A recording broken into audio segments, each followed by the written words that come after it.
Crisis carcelaria que avanza con nuevos disturbios. Eso precisamente fue lo que se reportó esta mañana, la mañana del sábado en los centros de la penitenciaría de Guayaquil, en esta ocasión en la cárcel regional. Los reos volvieron a causar incidentes en el cuarto día de estado de excepción al sistema carcelario. Hubo 4 heridos. Nos enlazamos inmediatamente con Luis Alfredo Zúñiga, quien nos tiene todos los detalles sobre lo que pasó a lo largo de la jornada. Adelante, Luis Alfredo.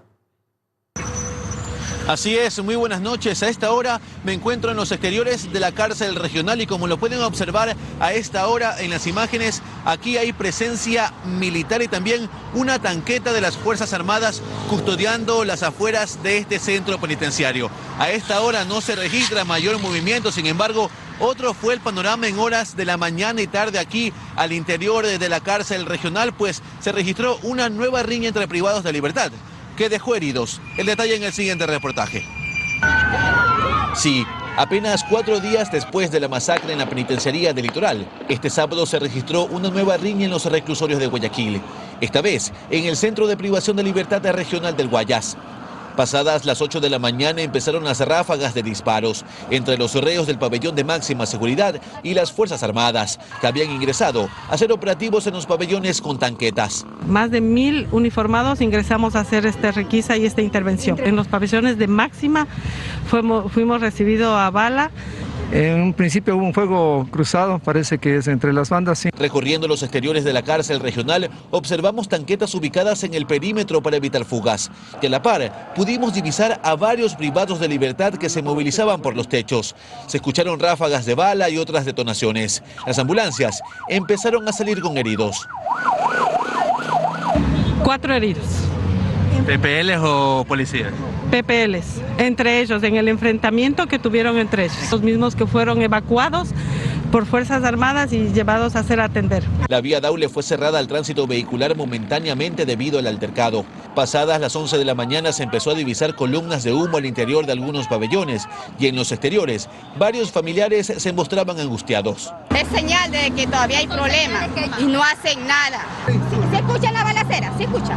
Pasada la 1 de la tarde, varios privados de libertad se subieron a los techos de la cárcel regional 8 con varios carteles en mano, pidiendo un alto a la violencia. Paz, no a la violencia, decían los carteles de privados de libertad, varios con su rostro cubierto.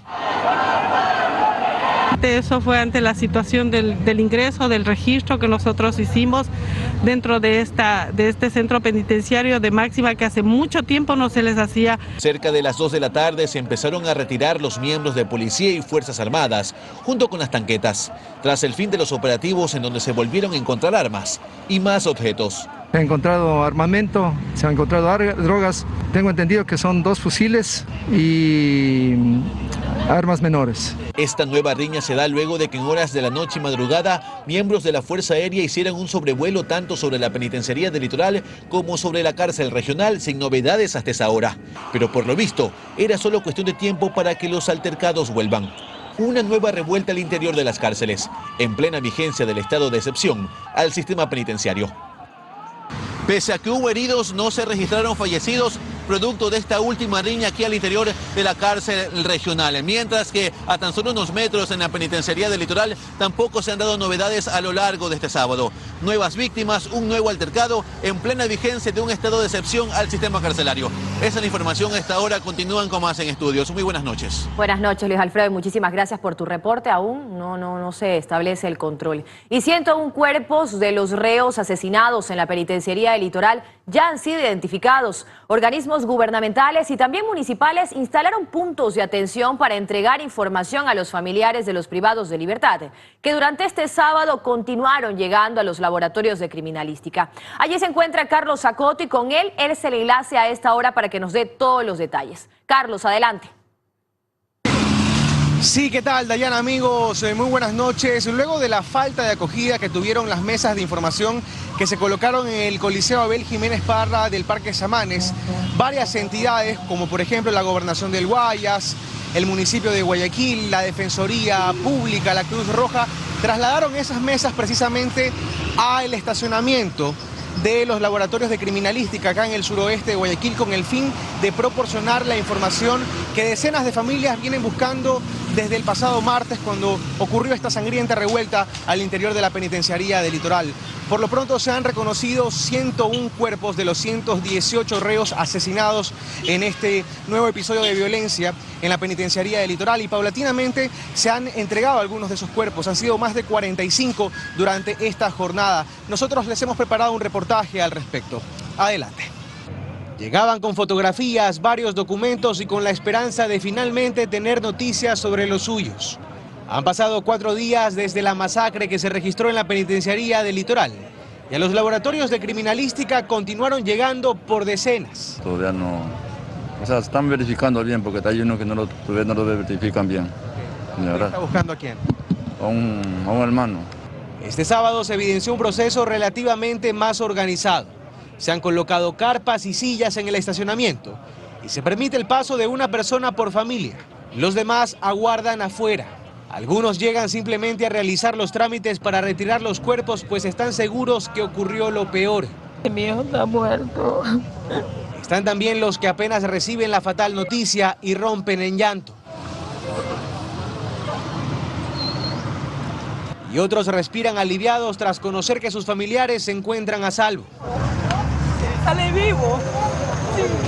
Las entidades gubernamentales y municipales que antes se ubicaban en el Parque Samanes se han trasladado a este punto.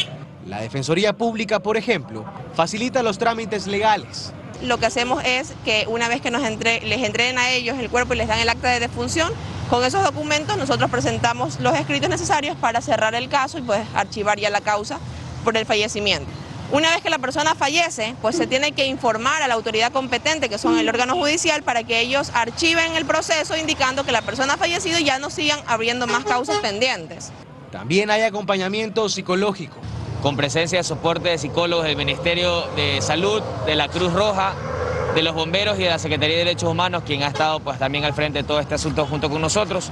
Por lo pronto se han identificado 101 cuerpos de 118. 101 cuerpos ya están técnicamente identificados, es decir que hay una probabilidad del 99.9% que sean las personas. Al momento tenemos aproximadamente ya entregados unos 45 cuerpos retirados ya por los familiares. Estamos a la espera de que el resto de familiares que hayan sido comunicados se acerquen a retirar los cuerpos. Está pendiente la identificación de 17 cadáveres, algunos mutilados y otros calcinados. Tarea que tomará algún tiempo más, difícil de precisar, pues en este caso el proceso requiere de otras técnicas mucho más minuciosas. En Guayaquil, Carlos Acoto, 24 horas. Y bien, dado el estado en el que se encuentran algunos cuerpos, se nos ha dicho que se van a practicar pericias que incluso podrían demorar semanas. Es importante que los familiares que siguen acudiendo a este punto en el suroeste de Guayaquil sepan que tienen que llevar consigo documentación que certifique el parentesco que tienen con la persona a la que están buscando.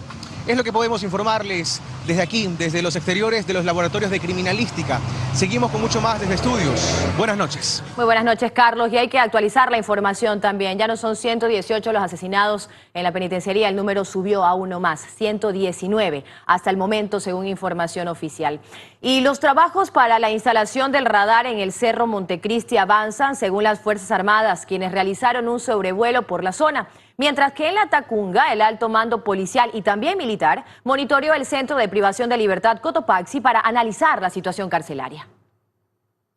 Desde el aire, las Fuerzas Armadas monitorearon el Cerro Montecristi en la provincia de Manabí, pues aseguran continúan los trabajos para la instalación del radar y así dar cumplimiento a la orden del presidente Guillermo Lasso. Estamos realizando las obras de infraestructura física y en las próximas semanas estaríamos terminando los trabajos que están previstos para esta importante instalación de un sistema de vigilancia. Las autoridades afirman que se ha llegado a un consenso con los habitantes del sector y es que algunos de ellos no estaban de acuerdo con la obra. Existe ya una tranquilidad con los moradores del sector. Estamos trabajando en beneficio de la seguridad del Estado al instalar este tipo de sistemas de alerta que nos permitirá tener una mayor tranquilidad y poder trabajar de manera segura y tranquila en este importante sector del país. En La Tacunga también se realizó un sobrevuelo. El alto mando militar y policial se reunió con las autoridades del Centro de Privación de Libertad Cotopaxi número 1 para analizar la situación carcelaria. Aproximadamente unos 70 efectivos que están realizando patrullajes en el perímetro, control de armas en las vías de acceso y en las áreas de influencia. En caso de que se presente alguna contingencia, la Brigada de Fuerzas Especiales está en condiciones de movilizar 300 efectivos inicialmente. Mantiene los equipos tácticos de sus unidades de intervención táctica aquí en el interior del centro carcelario con la finalidad de responder inmediatamente a cualquier alteración del orden público. Mencionaron que existe una gran inversión para evitar disturbios en este centro penitenciario. Un presupuesto de alrededor de 3,5 millones, incluyendo un equipo antidrones que también está prácticamente listo el proceso y que esperamos que en los próximos días llegue lo más pronto posible, ¿no? Sin embargo, las autoridades recalcan que aún hay falencias en este penal. Existen un total de más de 500 cámaras que todavía no han sido reparadas, lo cual no nos permite controlar en sumo grado todas y cada una de las actividades que se encuentran desarrollando en este centro penitenciario. María de Los Ángeles Rendón, 24 horas. Con más de 2.000 privados de libertad por encima de su máxima capacidad, pabellones tomados por bandas delictivas y ningún tipo de separación por niveles de peligrosidad, la penitenciaría del Litoral es desde hace algunos años ya una bomba de tiempo que ha estallado y en diferentes ocasiones. Especialistas creen que el Estado ha fallado y que si no se corrigen los errores a tiempo podrían registrarse nuevas masacres. En sus pantallas lo que se conoce como el complejo carcelario del Guayas, conformado por el Centro de Privación de Libertad Zonal 8, conocido como la cárcel regional. Esta pequeña de acá es la cárcel de máxima seguridad número 2, conocida como La Roca. Y a su derecha la más grande de las tres, la penitenciaría del Litoral. La regional es la más nueva, se terminó de construir en 2013, costó más de 66 millones de dólares. Fue diseñada con pabellones diferenciados. En máxima seguridad hay 324 celdas unipersonales. Y en los pabellones de mediana y mínima seguridad se construyeron 254 celdas bipersonales. Capacidad total 13.400 reos. Ocupación actual 4.522. Un hacinamiento que se ha dicho manejable. La Roca a la fecha está desocupada, pues se ha anunciado que será remodelada para que ahí cumplan sus penas reos de alta peligrosidad. Fue construida con fondos de la Corporación de Seguridad Ciudadana y de la Cámara de Comercio de Guayaquil. Estuvo lista en 2008 y fue entregada al extinto Ministerio de Justicia en 2010. Capacidad total 200 reos. Finalmente, la más antigua de todas, la penitenciaría del Litoral. Una verdadera mole construida en 1958. Capacidad máxima 5.000 privados de libertad. Población penitenciaria actual 8.167 reos. Sin contar el centro de reclusión femenino donde cumplen sus penas aproximadamente 800 mujeres. El penal está compuesto por 12 pabellones, todos remodelados en 2014. Aquí no hay clasificación por niveles de peligrosidad. Existe más bien pabellones separados para cada organización delictiva, con el fin de evitar conflictos, al menos en teoría. Los hechos de sangre del pasado martes evidenciaron que en la práctica las cosas son completamente diferentes. El más sangriento episodio en la historia de las cárceles del país y el quinto más sangriento de toda la región. David Cordero Heredia es especialista en derechos humanos y dice que es evidente que el Estado falló. Seguramente hay gente que no es parte de ninguna de estas organizaciones que están participando en estas hostilidades, por decirlo de alguna manera, y que están siendo víctimas de eso, ¿no? Esa manera de mezclarlos absolutamente a todos, pues desde luego va a hacer que quienes gobiernen las cárceles sean los más violentos. Hugo Acero fue secretario de Seguridad en Bogotá, Colombia, y participó en la construcción de la cárcel distrital de esa ciudad, donde la primera regla es que el Estado manda. El Estado es el que decide a qué horas se levantan, qué hacen, a qué talleres van, cómo se comportan durante todo el día, a qué horas se acuestan. Y para evitar que haya complicidad de los guías, uno de los más recurrentes problemas del sistema, un servicio externo controla las cámaras de seguridad y con esto a ellos y los reos. Pero para Cordero Heredia no se trata de un tema que se solucione construyendo más cárceles, sino que se trata de pensar a largo plazo en los problemas estructurales que hacen que algunos escojan el delito como modus vivendi. Es mucho más barato invertir en la gente, invertir en sociedades sanas, invertir en oportunidades de trabajo, invertir en salud, educación, etcétera, que invertir en seguir construyendo cárceles. Son los desafíos para un Estado con cifras rojas en materia de rehabilitación. En Guayaquil, Carlos Acoto, 24 horas. Chalecos antibalas, uniformes de policías y armamento que iba a ser ingresado a la penitenciaría del Litoral fueron decomisados. Hay varios detenidos, entre ellos un ex guía penitenciario. Armas que iban a ser ingresadas a las cárceles fueron decomisadas por la policía. Los uniformados hicieron un operativo en el sector del Cristo del Consuelo en Guayaquil, donde se desarrollaba una reunión para planificar el ingreso de este armamento. En el lugar se encontraron vehículos y 7 personas. Quienes al percatarse de la presencia de nuestros policías deciden embarcarse nuevamente en la camioneta con la finalidad de retirarse del lugar. Los sujetos intentaron huir por el estero, pero fueron interceptados y detenidos. Al momento de revisar los vehículos, se hallaron las armas y más objetos. 3 fusiles modelo R15, un fusil modelo M16, una pistola marca Star, 4 alimentadoras de fusil, una alimentadora de pistola, 145 municiones calibres 223, 4 municiones calibre 9 milímetros, 4 chompas color verde similares a las que utiliza el eje investigativo y 4 chompas color verde reflectivas similares a las que utilizan el eje preventivo, un chaleco antibalas y la credencial del cuerpo de vigilancia con la cual pretendían ingresar al centro penitenciario. Algunos de los detenidos presentan varios antecedentes penales, uno de ellos ex guía penitenciario. Los sujetos planificaban ingresar este armamento a las cárceles, haciéndose pasar como policías. En Guayaquil, Luis Alfredo Zúñiga, 24 horas.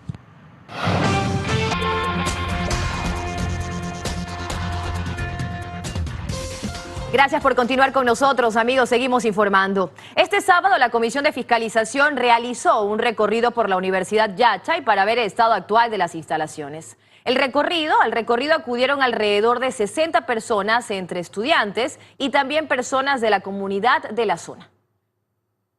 En los laboratorios de la Ciudad del Conocimiento Yachay inició el recorrido de la Comisión de Fiscalización de la Asamblea. Este sábado ellos se dirigieron a la provincia de Imbabura para conocer el estado actual de estas 4.400 hectáreas en las que se investigan supuestos actos de corrupción. Uno de los temas más complejos que estamos descubriendo acá, ninguna de las obras levantadas en estas 4.000 hectáreas no constan hasta ahora, luego de años, con los permisos municipales. Es decir, se construyó de forma ilegal. Según el presidente de la comisión, este recorrido forma parte de una indagación que inició hace un mes y que realizan en conjunto con la Contraloría y la Fiscalía. Y decirles que de ninguna manera la Comisión de Fiscalización atentará en contra de la universidad, todo lo contrario. Nosotros respaldaremos, ¿sí?, la acción de defensa del acceso al conocimiento y a la ciencia. Por su parte, la asambleísta de UNES de Imbabura dijo que exigirán que el gobierno habilite las instalaciones para aumentar los cupos y no perjudicar a los estudiantes. La peor forma de corrupción es tener edificios como estos y que estén cerrados. Eso también es corrupción. Este edificio no lo pueden utilizar los estudiantes. Durante el recorrido, alumnos acompañaron a los asambleístas para exigir una infraestructura adecuada y que se apoye la investigación. En donde los laboratorios, donde las aulas y las residencias podamos usarlas. Sin embargo, nosotros no podemos, porque no existe ese acto ocupacional y los bienes no son parte de la universidad. Entonces, eso es lo que nosotros hemos venido a defender hoy. Representantes de las comunidades también acudieron al recorrido para señalar las pérdidas económicas que ha generado la Ciudad del Conocimiento a 1.500 comuneros. Están botadas ahí las tierras, están las asociaciones sin saber qué hacer. Hay las fuentes de agua que igual se están extraviando en la parte alta y nadie está respondiendo a eso. La CENESID no tenía las competencias suficientes para asumir el proyecto Ciudad del Conocimiento. Según Villavicencio, el informe estará listo dentro de 2 semanas para ser presentado al Parlamento. Natalie Jiménez, 24 horas. Coca-Codo, el exministro de Electricidad, revela que en la construcción de la hidroeléctrica Coca-Codo Sinclair se utilizó acero poco resistente tras la sugerencia de Sinohidro. Además, aseguró que la construcción de esta hidroeléctrica causó daños. Veamos. Que aquello de las fisuras en Coca-Codo Sinclair no es ninguna novedad. que se sabía desde 2012, dijo Miguel Calorrano, quien entre 2009 y 2011 fue ministro de Electricidad en el gobierno de la Revolución Ciudadana. Así lo explicó ante la Comisión de Fiscalización de la Asamblea Nacional, desde donde se investiga una lista de irregularidades en la construcción de este proyecto, en el que se destinaron 2.700 millones de dólares. Calorrano reveló que en 2012, un año antes de que aparezcan las primeras fisuras, en China, funcionarios de la empresa pública Coca-Cola Sinclair y de la fiscalizadora acordaron utilizar un tipo de acero de menor resistencia para la construcción de la hidroeléctrica, un tipo de acero que no pasaba las pruebas de resistencia. Sinohydro les propone un tipo de acero, que es el acero con el que se pretenden construir los distribuidores de Coca-Cola Sinclair. En las primeras pruebas allá ya se notaron fugas. Pese a su evidente deficiencia, se aceptó utilizar este material para construir los distribuidores de Coca-Cola. El acero, revela Calorrano, no soportó ni siquiera el viaje hasta Ecuador. Cuando llegaron los equipos de los distribuidores acá, estos ya tenían fisuras. Constataron entre 400 y 500 fisuras. Y lo peor de todo, de haber procedido a dar la orden de que sean embebidas en hormigón para que queden instaladas allí. Dice sentirse escandalizado por las decisiones tomadas en este proyecto, para el que él mismo en 2010 gestionó el financiamiento. Si usted sabía eso, ¿por qué no le alertó al país? Yo no estaba aquí en ese momento en el país. Estaba No, puede ser ministro. Usted es un ingeniero eléctrico. Por supuesto, yo hubiera parado. Eso es lo que hubiera hecho. No hubiera aceptado. ¿Quién fue el ministro que autorizó? Entiendo que fue el doctor Esteban Albornoz. Para el exministro de Energía, Iván Rodríguez, se trata a todas luces de un proceso irregular, en el que, a su criterio, no serían pocos los que tienen que dar explicaciones. Desde la comisión que genera los términos de referencia, la aprobación por parte del directorio, lo que hizo o no hizo o dejó de hacer la compañía contratada para la fiscalización, ya los materiales están hasta homologados. La hidroeléctrica Coca-Cola Sinclair no ha podido funcionar en toda su capacidad, debido a las constantes paras y reparaciones. Ha dejado pérdidas estimadas al Estado por más de 8 millones de dólares. En Guayaquil, Carlos Acoto, 24 horas. En poco más de 4 meses de gestión, el gobierno del presidente Guillermo Lasso ha tenido que hacer frente a varias crisis que han dejado ver deficiencias en el manejo de su comunicación. Analistas consideran que hace falta estrategia tanto política como comunicacional. Como reaccionaria y nada estratégica. Así califican 2 analistas a la comunicación del gobierno de Guillermo Lasso. Y es que en apenas 4 meses no han sido pocas las crisis que han tenido que enfrentar. Crisis que se podrían evitar si se actúa estratégicamente, dice Andrés Seminario. Pero es precisamente eso, reconoce, lo que hace falta. Se manejó bien la vacunación y eso le generó un capital político, buenísimo. Pero ya pasó la etapa de la vacunación. Y pone como ejemplo los problemas que han surgido con la presentación de la llamada Ley de Creación de Oportunidades. Proyecto que ni bien fue entregado a la Asamblea por el presidente, tuvo públicas y fuertes críticas de quienes se oponen a él, incluso en el espacio de entrevistas de un medio incautado, bajo el control del gobierno, al menos en teoría. Cuando tú administras la comunicación, te pueden aparecer estos detalles en donde pierdes el control de la versión. ¿De quién es la responsabilidad? De un equipo de comunicación que debió haber previsto las posibilidades de que esto se venía. Más allá de que la pluralidad haga que invites a todos los actores, quizás no hay una claridad, digamos, en su línea editorial. Ese podría ser un punto de análisis. Pedro Donoso va más allá. Dice que es imposible pensar en estrategias de comunicación cuando es evidente que no hay estrategias políticas siquiera. La comunicación no puede comunicar cosas que no se deciden. Entonces, si no hay operación política y no hay gestión política, es muy difícil que la comunicación, digamos, cree estos imaginarios que le digo, ¿no es cierto? Una cosa es la información, otra cosa es la publicidad, otra cosa es la comunicación gubernamental. Y la comunicación gubernamental se realiza en escenarios de disputa, más aún cuando todo está en disputa en el Ecuador finalmente, ¿no? Pero creen que todavía hay tiempo para corregir, pues se trata de un gobierno que apenas empieza. Yo lo veo de la siguiente manera, creo que las personas que están hoy administrando el gobierno vienen de administrar el sector privado. Pero administrar es una tarea de día a día. Gobernar es una tarea de largo plazo.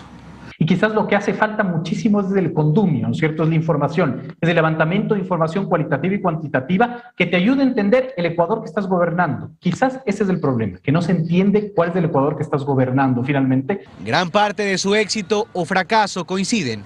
Estará en qué tan rápido se den cuenta que una cosa es ganar una elección y otra muy diferente, gobernar. En Guayaquil, Carlos Acoto, 24 horas.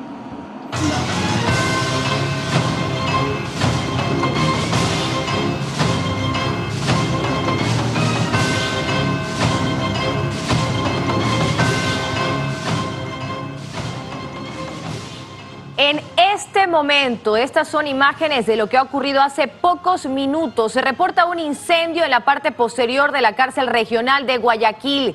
En este recinto penitenciario se registraron disturbios, como usted vio al iniciar este noticiero. Fue esta mañana, como resultado hubo 4 heridos. Lo que se conoce hasta el momento es un reporte de incendio en la parte posterior de la cárcel regional de Guayaquil. No se conoce más información al respecto, es una noticia en desarrollo. Nosotros seguiremos contándoles si hay más información.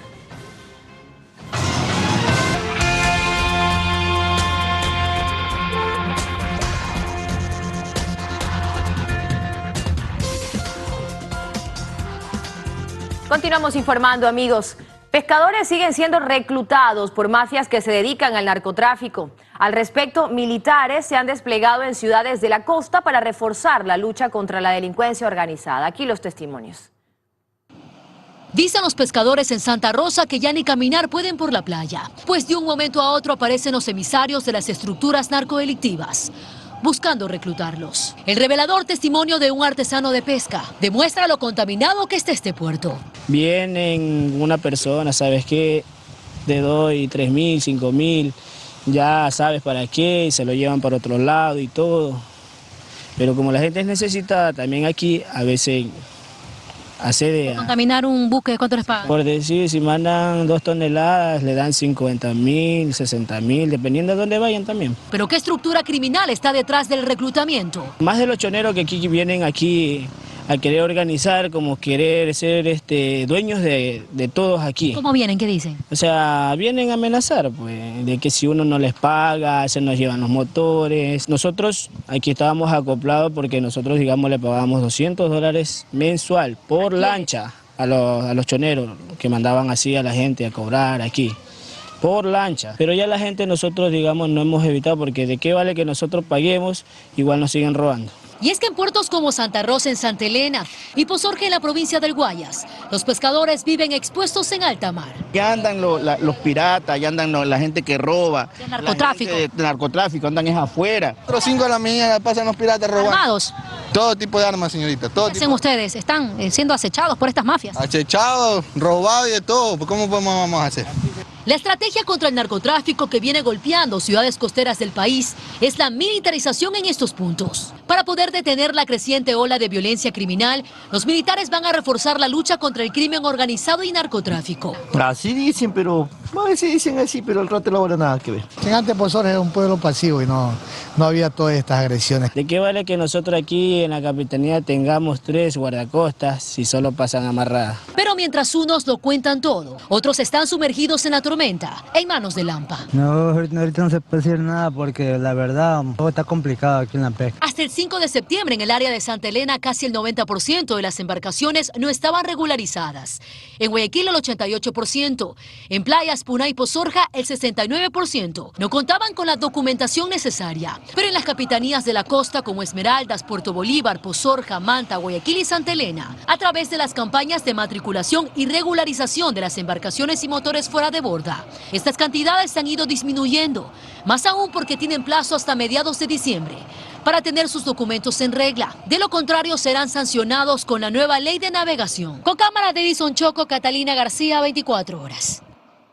Y en Puerto López se decomisaron 5 armas de grueso calibre, las mismas que serían empleadas por bandas para realizar robos de lanchas, motores fuera de borda y de pesca. Las armas estaban escondidas a pocos metros del mar, afectando a los diferentes gremios de pescadores de Manabí.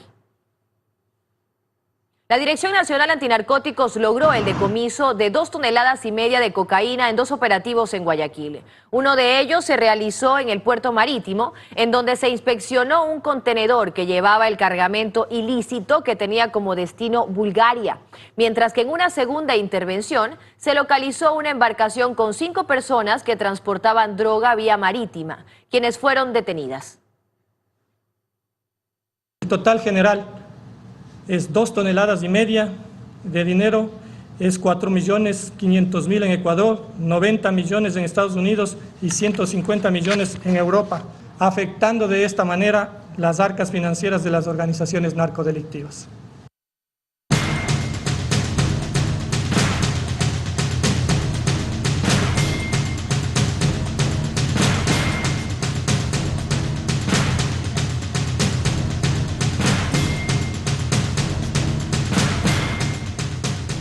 $1,5 millones de niños de entre 5 y 11 años de edad serán vacunados contra el COVID-19. El Ministerio de Salud Pública tiene listo ya el plan para aplicarse. Joana Ramos nos tiene todos los detalles y nos lo cuenta. Joana, adelante. ¿Qué tal, Dayana? Buenas noches. El viernes 15 de octubre iniciará la vacunación contra el COVID-19 para esta parte de la población de 5 a 11 años. En la siguiente nota les contamos qué vacunas y cuántas dosis se aplicarán. Preste mucha atención. La vacunación contra el coronavirus avanza en el país y ya hay fecha para inocular a niños desde los 5 años. El Ministerio de Salud Pública confirmó que la vacunación para este grupo etario iniciará el viernes 15 de octubre. Para los niños de 5 años, los estudios científicos recomiendan una dosis reducida equivalente a 1/3 del gramaje utilizado en adultos y su refuerzo en los siguientes 6 meses. Ellos recibirán la dosis de Pfizer. En el caso de los mayores de 6 años, se aplicarán 2 dosis de Sinovac con un intervalo de 28 días. La decisión de vacunar a este segmento de la población se dio después de analizar la evidencia científica y el caso de Chile, asegura el Ministerio de Salud. Sobre posibles efectos secundarios en los menores de edad tras recibir la vacunación, la ministra de Salud, Jimena Garzón, dijo que hubo casos muy raros en Reino Unido, en donde se registraron complicaciones pasajeras en 65 pacientes por 1 millón de vacunados. Las autoridades sanitarias conformaron una comisión que estará encargada de levantar los parámetros para la inoculación de los niños.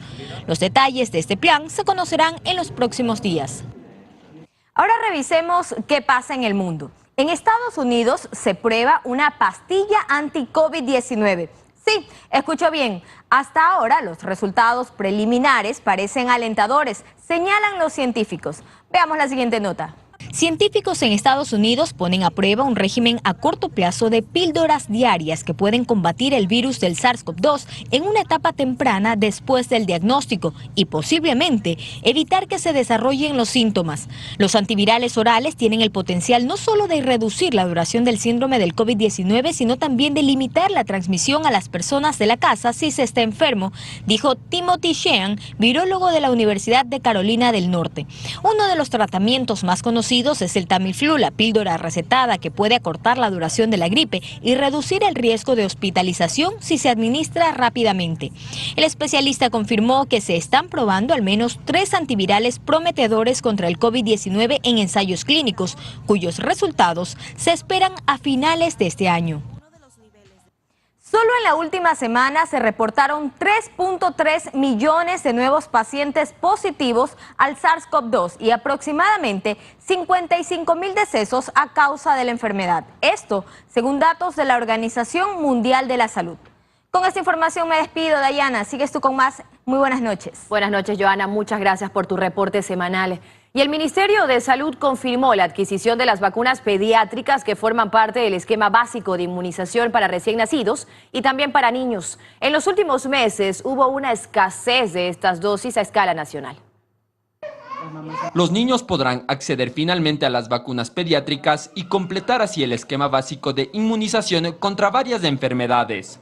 En los últimos meses a nivel nacional hubo escasez en este tipo de dosis para niños como la pentavalente. Sin embargo, el viceministro de Gobernanza y Vigilancia de la Salud, José Ruales, dijo que este problema se solucionó. Hemos logrado ya la compra de todas las vacunas del fondo regular. Tenemos ya el abastecimiento finalmente de todas las vacunas, de las 18 vacunas del programa regular. En el transcurso de estos días, las vacunas pediátricas serán distribuidas a los distintos centros de salud del país. Vamos a iniciar una campaña durante el mes de octubre para completar las dosis de los niños que por alguna razón no pudieron cubrir en el momento adecuado de la vacunación. Este anuncio es un alivio para padres y madres que todavía no han podido completar el esquema básico de vacunas para sus hijos. María Celeste tenía que recibir la vacuna en el mes de junio de este año.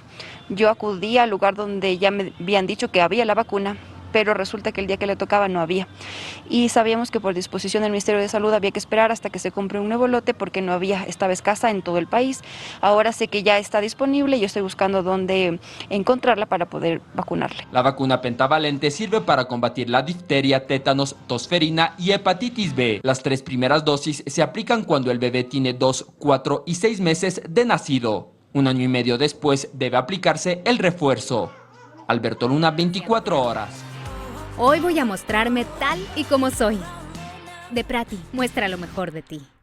América Vive, cada sábado a las 9:30 de la noche. Eres mi ciudad, eres lo que más quiero. Eres mi techo y eres mi suelo. Eres tan linda y eres un sueño.